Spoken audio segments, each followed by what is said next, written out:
السلام عليكم ورحمة الله وبركاته. أهلا بيكم في فيديو جديد.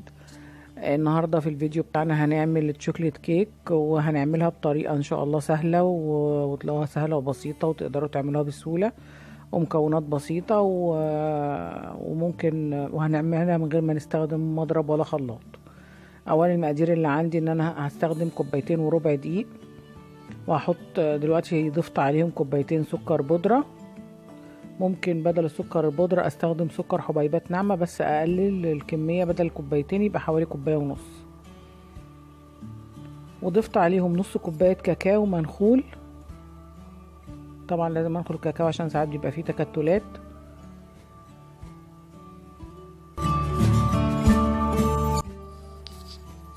هضيف كل المكونات الجافة بقى. هضيف كمان مع الكاكاو البيكنج باودر. هحط معلقة ونص بيكنج باودر صغيرة، ومعاهم معلقة ونص بيكنج صودا،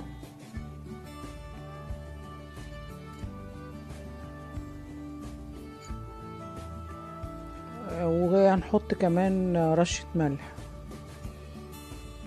اي معجنات المفروض بنحط معاها رشة الملح، انها بتظهر لنا نكهة المكونات بتاعة الكيك، بتخلي النكهة بتاعته بتبان. حطيت كل المكونات بقى الجافة مع او هنخلهم. دي كل مكونات الجافة بتاعة الكيك هنخلها، وبعدين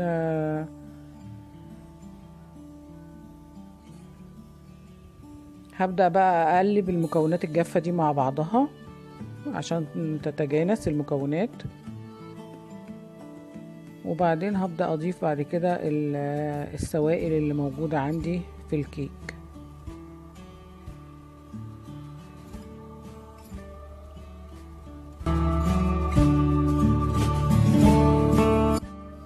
انا دلوقتي قلبت المكونات الجافة مع بعضها، وهبدأ اضيف السوائل اللي عندي. اولا عندي بيضتين ضربتهم في طبق كده خارجي، طبعا البيضتين بدرجة حرارة الغرفة، وانا حاطه عليهم فانيليا وضربتهم وحطيتهم على الخليط. الفانيليا يا اما لو كانت باكاو يبقى باكو فانيليا، ما كانش انا بستخدم فانيليا خام بشتريها من عند العطار، فبحط منها نص معلقه صغيره.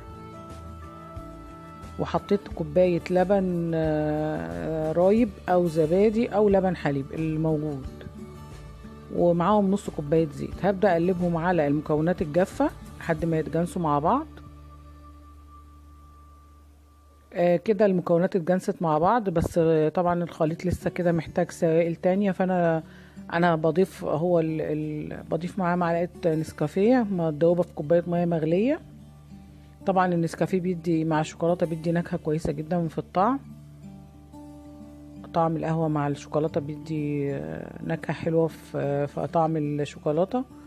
فانا بدوب معلقه نسكافيه مع كوبايه ميه سخنه، واقوم حطاهم على الخليط. طبعا اللي مش بيحب الطعم بتاع النسكافيه مع القهوه ممكن ما يستخدمش النسكافيه، يعني ممكن دي تبقى حاجه اختياريه.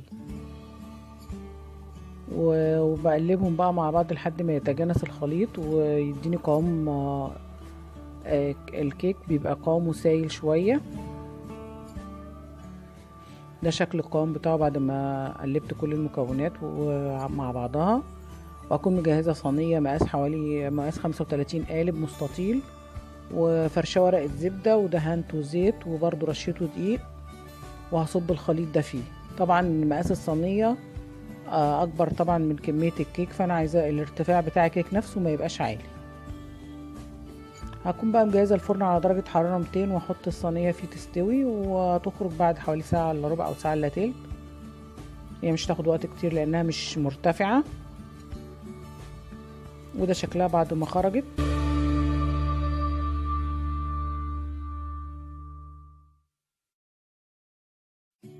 هبدأ اجهز الجناش اللي هحطه على الكيك. والجناش عبارة عن كوباية وربع من اللبن. هحط معاها معلقتين كبار زبدة، وهدوب معلقة كبيرة من كريم شانتيه في ربع كوباية مية او كريمة لباني باودر، وهدوبهم في ربع كوباية مية، وهحطهم مع الخليط وهسيبهم يوصلوا لدرجة الغليان.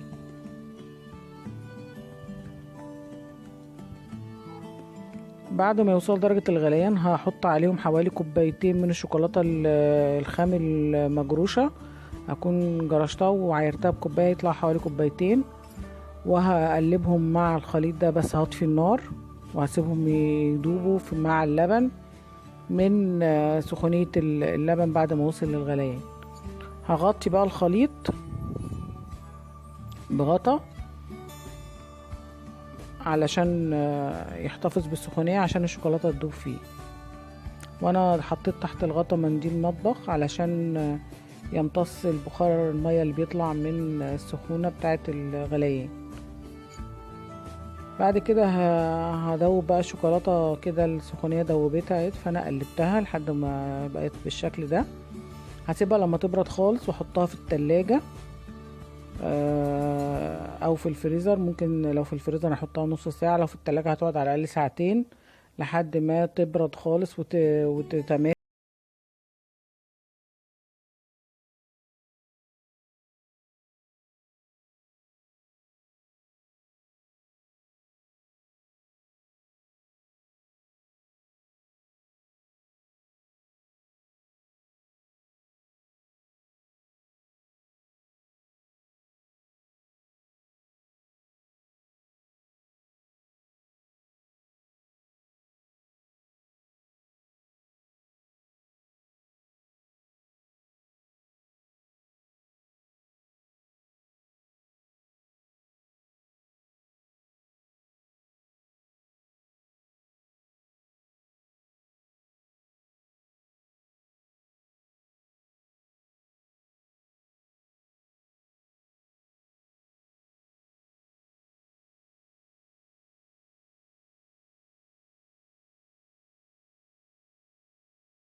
بيديني بقى قوام الكريمة، ميبقاش قوام سايل. بستخدمه بقى في تغطية الكيك، بيبقى شكله بيبقى عامل زي الكريم شانتيه بس شوكولاتة. واقدر استخدمه في ان انا اعمل وردات برضو على الكيك. وطبعا ممكن استخدمه بقى في اي جناش لاي كيك او اي تورتة انا محتاجاه.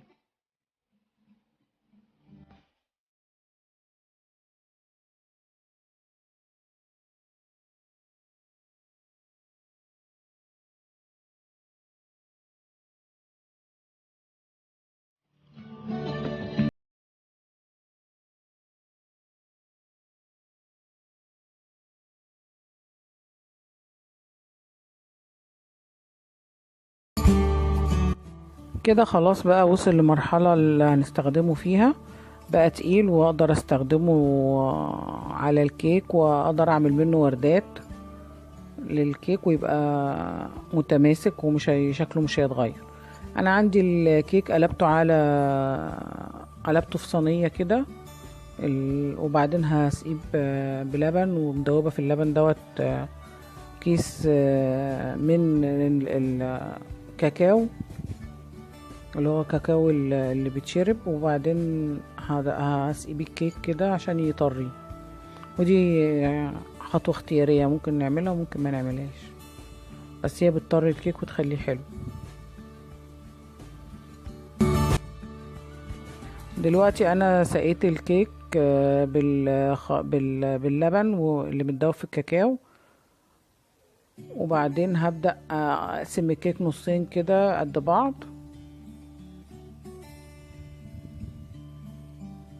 وهحطهم وهحشي. احط النص الاولاني، وهحط طبقة من الشوكولاتة اللي انا عملتها، جناش الشوكولاتة، واحط الطبقة التانية عليه. عشان كده انا عملتها في صينية كبيرة بحيث ان انا اقسمها نصين وتطلع بالشكل اللي هتشوفوه ده. وطبعا لون الكيك فاتح كده، بس ده من اثار الدقيق اللي انا كنت مبطنه بيه الصينيه، بس هو من جوه لونه حلو.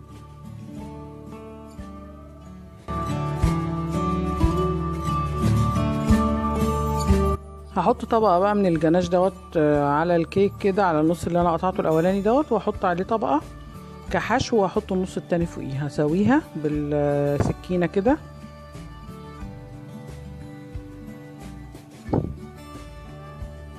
وبعدين احط نص الكيك التاني فوقيه بالشكل ده، وهظبط بقى الجوانب بتاعته عشان تديني شكل متساوي من كل الاتجاهات كده. هقطع الزيادات اللي في الجناب دي،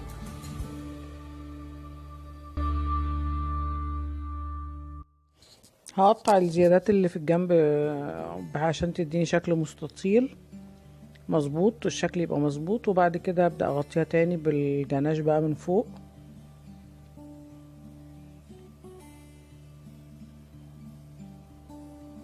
قطعت من كل الاتجاهات الزيادة، وهبدأ بقى احط الجناش واغطيها من فوق ومن الجناب. طبعا احنا شايفين الجناش طالع تقيل ومتماسك عشان اما عملته وضربته كده بالمضرب فاداني القوام التقيل ده.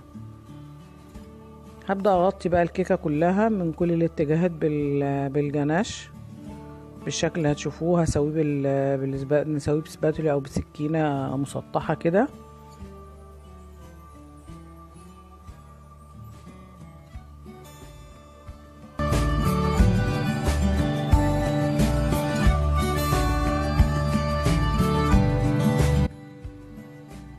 انا كده بقى بسويه من كل الاتجاهات كده بالشكل اللي انتوا شايفينه. هو هنلاقي ان هو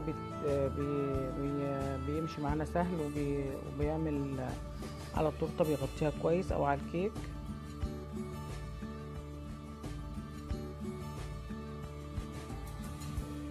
بعد ما اسويه بقى بالشكل ده من كل الاتجاهات بالشكل اللي انتوا شايفينه،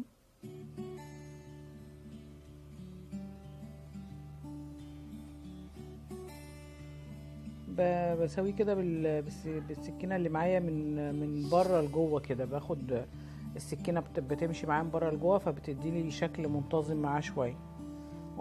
وبعد كده بجيب بقى الكيس الحلواني واحط فيه اي شكل احنا عايزينه. وبعدين ببدأ اعمل التورته الكيكه عندي بيه من بره. طبعا الحاجات دي كلها بقى اختياريه واذواق،